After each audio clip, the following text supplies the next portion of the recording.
ang magagawa sa sarili mo at ang tanging pag-asa mo ay si Kristo. Gaya ng mensaheng inawit ng ating mga kabataan. Ang pag-asa natin ay ang Panginoon, in Christ alone.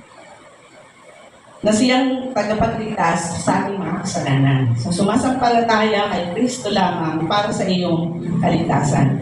Nagtitiwala ka ba ang ginagawa niyang mabuti sa kanyang sakripisyo ay sapat na para maligtas at wala ka nang kailangan pang idagdag. So si Jesus Christ is enough. So hindi mo na kailangan saktan ng sarili mo or ganon. Dahil ang bilang isang tunay na mananampalataya, naniniwala tayo na sapat na ang ginawa ng Diyos. Kung baptize ka na, kung member ka na ng church, yan din yung tanong ko sa inyo. So baka kasi magaling ka lang na sumagot na, halimbawa, interview ka, oo, tinanggap ko na ang Panginoon. Possible naman po yung tanong. Pero ang tanong, yan ba ang nasa puso mo? Kasi iba po yung sinasabi natin. Yung ba yung laman ng puso mo na talagang meron kang encounter sa Panginoon? Nung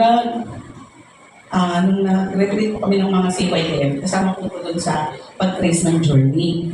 So ito rin po yung tinanong ko sa kanila. By heart, alam niyo ba na si Kristo ay inyo ng tagapagligtas? So do you believe this with all your heart? Kung hindi, wag mong ipalagay na meron ka ng personal na relasyon sa Diyos. So tumawag ka sa Panginoon at magtiwala sa Kanya at ililigtas ka niya. At kung oo naman ang sagot mo, so ito po yung sunod na tanong. Kung naniniwala kang ganito na Panginoon ay nasa heart mo na, ito ang kasunod na tanong. Ano bang gospel of grace of God in salvation ang ibinabahagi mo? So sinasabi mo ito ang paraan ng kaligtasan.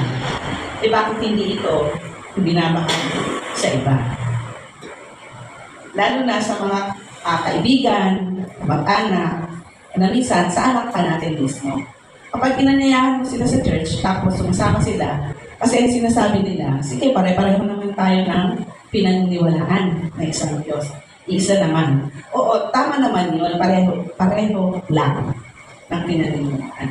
Kasi natatakot tayo minsan na ma-offend natin yung niyayaya natin kaibigan o sa pamilya. Lalo na kung may guilt feeling tayo na mismo sa tahanan natin, hindi tayo naninipapahala. Diba? Mismo sa loob ng tahanan, hindi maramdaman ng anak mo o kaya ng mga kamag-anak mo.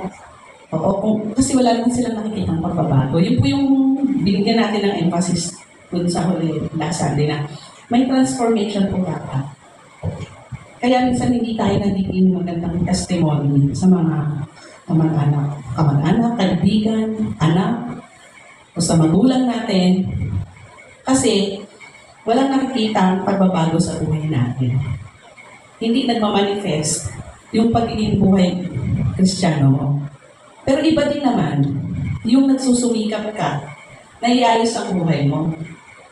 Kasi kahit sa isang pamilya, kahit anong persecution ang gawin sa'yo, pero kung nakikita naman ng Diyos yung heart mo, or yung tao na lang na nakapaligid sa'yo, nagsasabi na hindi ka nagbabago. Pero nakikita naman ng Diyos yung heart mo. So ang gagawa doon, yung Diyos. Para makita ng pamilya mo, ng mga kamag-anak mo, ng mga anak mo, o ng magulang mo, kung paano ka binabago ng Diyos. Kaya di ba, yung song na binabago mo ako araw-araw, di ba, binabago mo ako araw-araw. So araw-araw ang pagbabago. May mga minsan naman, talagang bulag na yung mga kasama natin sa bahay.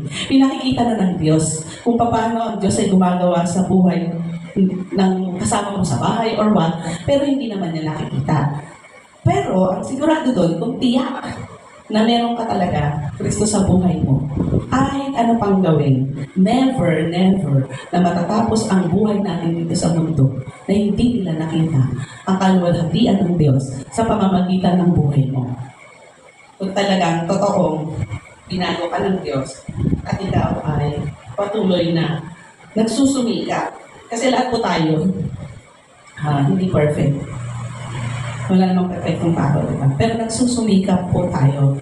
Lalo tigit sa pagpapatawad, sa pagmamahal na hindi karapat-dapat, So, itong week na to, may nakausap ako, tapos ang question niya, Pastor, sinasabi mo na pag-ibig,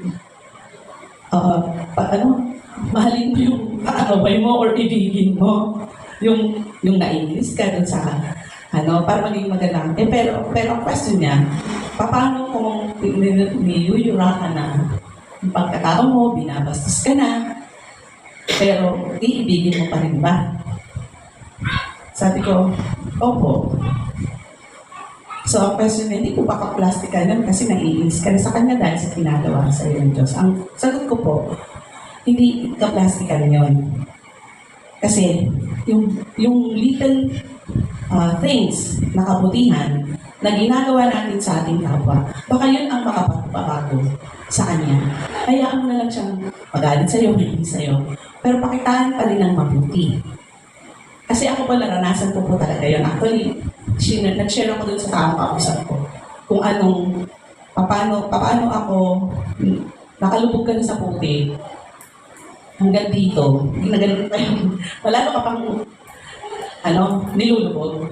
Pero kapag kasi nga, yun yung sabi ko, kapag si Kristo talaga po yung nasa heart ninyo, never na mangyayari yan. Na natapos ang buhay niyo na walang pinagpala. Minsan, yung kamatayan ninyo ang magiging dahilan para yung mga taong nakapaligid sa'yo ay may ma-realize. Minsan, buhay din ang kapalit. Para yung mga magagandang testimony ninyo sa pamilya or natin, sa kapitbahay, minsan, kamatayan din ang kapalit. Kasi, pag umalis na tayo sa mundo, doon nila nakikita at very, very prominent po yan sa kaugalian natin mga Pilipino. Na kung kailang wala na, saka sasabihin magandang bagay. Yung iba naman talaga, doon din lang nila na-realize nung mawala na. Kasi pag nandyan, parang okay lang din. Kasi araw-araw kang pinagsasabihan ng magulang mo, or araw-araw na nagsishare yung anak mo sa'yo, gano'n, or sa bawat isa sa bawat isa sa pamilya, sa komunidad. Kaya, minsan, umaabot po sa ganun. Kaya panalangin ko po sana habang nandito pa tayo, nagkikita tayo, i-exercise na natin mo. Pag sumikapan natin, ipanalangin natin ng bawat isa na alisin ang Diyos. Kasi kung tunay tayong mananampalataya, ang Diyos din naman ang mag-aalis ng lahat ng tinik. Pero pakawalan nyo. Kasi minamahal nyo. Yung mga tao, nahirapan tayo magpatawad, ganun. Kasi minamahal nyo. I-release nyo. Pakawalan nyo to. Unti-unti. Alam kong mahirap. Alam kong hindi abrupt. Kasi mahirap din naman yung very positive ka. Hindi rin po healthy yan sa mental health natin. Naranasan ko din po yan. Pero yun nga, sabi natin, kung magagalit tayo, be holy, kung maiinis tayo. Ako, sobrang natuwa ako ng retreat kasi yung mga youth, nagkainisan pala sila sa GC na hindi ko alam. Nakakatuwa dun sa process namin. Talagang yung nagalit, siya yung nagsabi na inis ako sa'yo. Sobrang na-bless ako kasi diretsahan sila doon. No? Nung nag-retreat kami dito. Pero pasensya na sabi yun kasi nainis ko. Ganyan. Di syempre yung nasabi na, naku, sorry, ano ka ba? Nagtampo ka ba? Natuwa ako kasi that early age, yung mga youth pa lang sila, kaya na nilang mag-ganon. Minsan, di ba nakakaya? Tayo matanda, tinandaan na dito yung mga hangs natin sa buhay natin. Ayaw pa natin pakawalan. So, nagpa-pile up po kasi yan. Kaya minsan, na-high blood tayo, masakit tayo sa puso, nagkaka-ulcer tayo, yung nagkakaroon tayong digestion. Palalimin niyo po ang pagre-reflect. Yung karamihan po dyan, hindi medical ang dahilan. Kung hindi yung emosyon po ninyo. Yung hindi nyo pagkakatawa, yung inyo pong pagkimkim sa mga pangit na karanasan na binago nga kayo ng Diyos eh.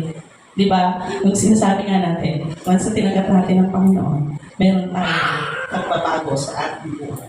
At pangatlo, kung itong lahat ng ito ay ating pinanampalataya at dinideklara, ang tanong, kailan mo tatanggapin at bubuksan ang regalong handog ng ating Panginoon?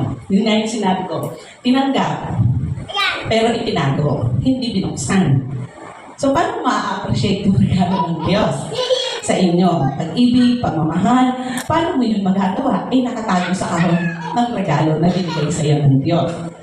At kung nabuksan mo naman, nandun na, i-enjoy mo na yung salvation mo, tiyuti kang binabago ng Diyos, pero nandun pa rin ang self.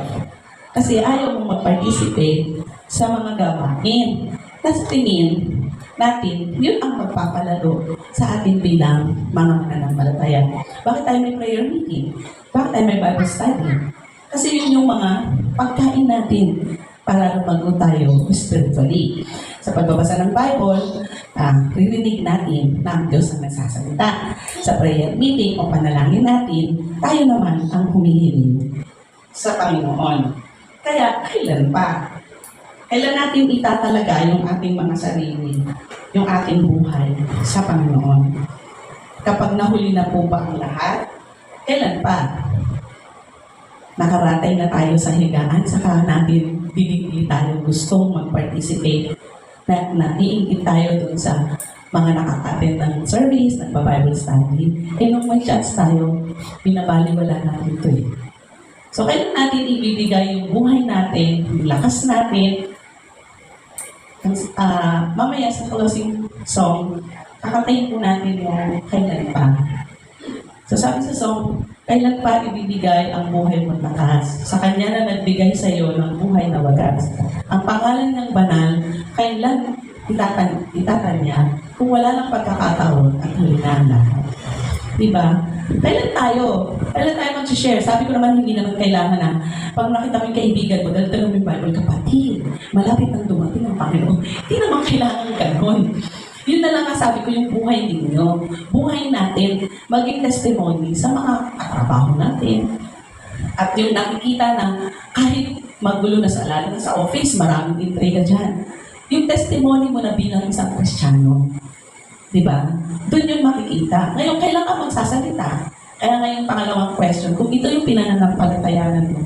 Yung unang question, nananampalataya ka ba sa salvation by grace? Pangalawa, ito ba yung pinapamanita mo?